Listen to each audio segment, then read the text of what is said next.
Assalamualaikum warahmatullahi wabarakatuh. Alhamdulillahirabbil alamin wa bihi nasta'inu ala umuri dunya waddin. Wassalatu wassalamu ala asrofil mursalin Sayyidina Muhammadin wa ala alihi wa sahbihi ajmain. Para pemirsa yang berbahagia, mari kita bersyukur kepada Allah Subhanahu wa ta'ala atas nikmat-nikmat yang kita terima, baik itu nikmat umur, sehat, sembat, dan nikmat iman dan Islam. Semoga selawat dan salam selalu terlimpah pada Nabi besar kita Muhammad Sallallahu Alaihi Wasallam, juga untuk sahabat-sahabatnya, keluarganya, dan seluruh umatnya. Saudara sekalian, perkenankan saya adalah petugas dari rohaniawan Rumah Sakit Anugerah di Pekalongan.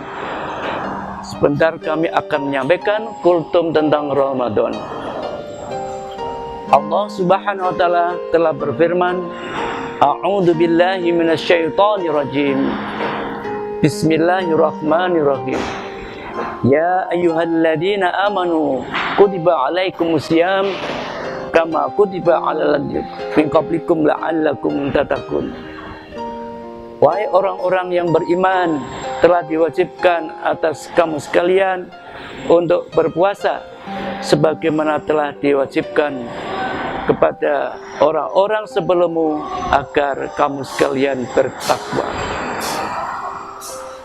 Saudara sekalian, jadi inti atau tujuan untuk melaksanakan ibadah Ramadan adalah kita untuk menjadi orang-orang yang takwa. La'allakum tattaqun. Karena tidak semua orang yang berpuasa itu mendapat predikat takwa. Saudara sekalian, bagaimana agar kita melaksanakan puasa dan akan mendapatkan predikat takwa? Rasulullah Sallallahu Alaihi Wasallam memberikan petunjuk. Sabdanya, Man shoma Ramadana imanan wa ihtisaban ghufira lahu ma taqaddama min dambi.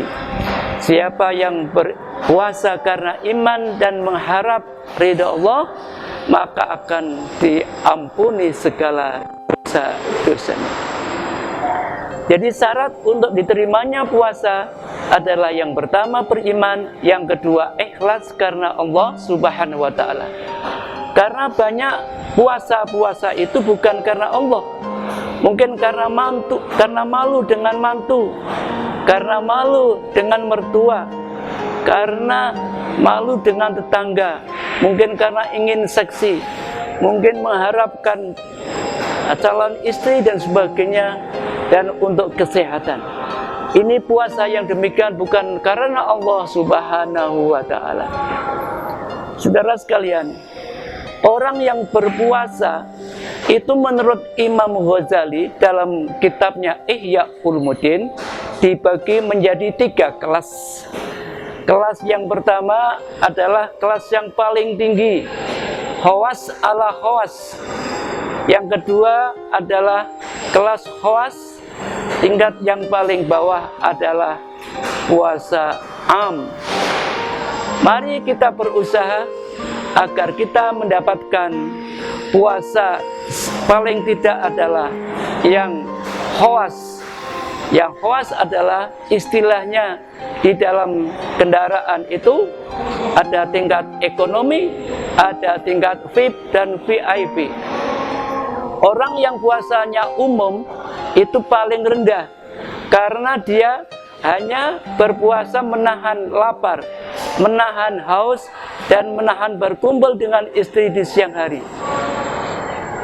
Padahal matanya, kupingnya, kakinya tidak bisa menahan diri dari hal-hal yang diharamkan oleh Allah Subhanahu wa ta'ala.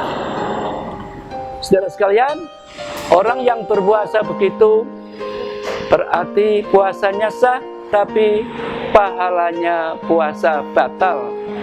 Bagaimana puasa yang bisa menggugurkan dosa-dosa itu?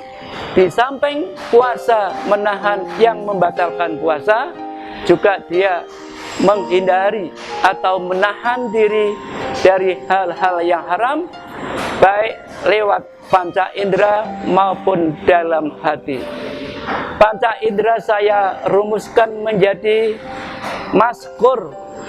Ma itu mata atau meripat, A itu asto atau tangan, S itu sambaran atau kaki, K itu kuping, U itu ucapan, R itu rasa atau hati. Orang yang bisa menjaga dengan 5 hal tambah hati itu, maka puasanya meningkat menjadi puasa khos, puasa yang sesuai syariat Islam, yang bisa menggugurkan dosa-dosa kita. Saudara sekalian, mata diciptakan oleh Allah Subhanahu wa Ta'ala untuk beribadah, untuk melihat barang-barang yang halal. Allah berfirman dalam surat An-Nur ayat 30, Kullil mu'minina yaghuddu min absarihim wa yahfadhu furujahum Dalika azka lahum innallaha khabirum bima yasnaun. Katakanlah bagi orang-orang yang beriman untuk menundukkan atau menjaga pandangan matanya dari hal-hal yang haram, untuk memelihara kemaluannya dari hal-hal yang haram. Yang demikian itu lebih baik dan lebih suci. Sesungguhnya Allah Maha tahu dan maha teliti apa-apa yang mereka lakukan. Para pemirsa yang budiman, demikian juga telinga, demikian juga tangan, kaki, dan hati, kita akan ditanyai oleh Allah Subhanahu wa Ta'ala. Bagaimana puasa kita kalau kita masih suka marah-marah, masih suka mengeluh, masih suka memfitnah, masih suka gunjing, atau sukun suka gunjing, atau virus gerumpi terus. Itu hal-hal itu akan membatalkan pahala puasa. Saudara sekalian, marilah kita berusaha untuk mendapatkan paling tidak puasa yang tingkat ini, tingkat kedua, bisa menahan yang membatalkan puasa dan juga bisa menahan yang membatalkan pahala puasa. Adapun menurut Imam Ghazali, yang ketiga adalah puasa khawas alal khawas, yaitu yang tingkatannya lebih tinggi, itu menjaga hati untuk tidak mengingat selain Allah Subhanahu wa Ta'ala. Ketika Nabi Musa berdialog dengan Allah Subhanahu wa Ta'ala, Nabi Musa bertanya, ayu ibadika atqa, yang mana hambamu yang paling takwa? Allah menjawab, alladzi yadhkuruni wala yansa, yaitu orang yang selalu mengingatku dan tidak lupa. Apakah ada orang yang bisa seperti itu? Hanya satu, Rasulullah Shallallahu Alaihi Wasallam. Ketika beliau masuk ke WC tidak berzikir, maka dia mohon ampun, ghufranaka. Saudara sekalian, marilah kita berusaha untuk mendapatkan puasa yang sebaik-baiknya. Lebih kurangnya mohon maaf. Wabillahi taufiq wal hidayah. Wassalamualaikum warahmatullahi wabarakatuh.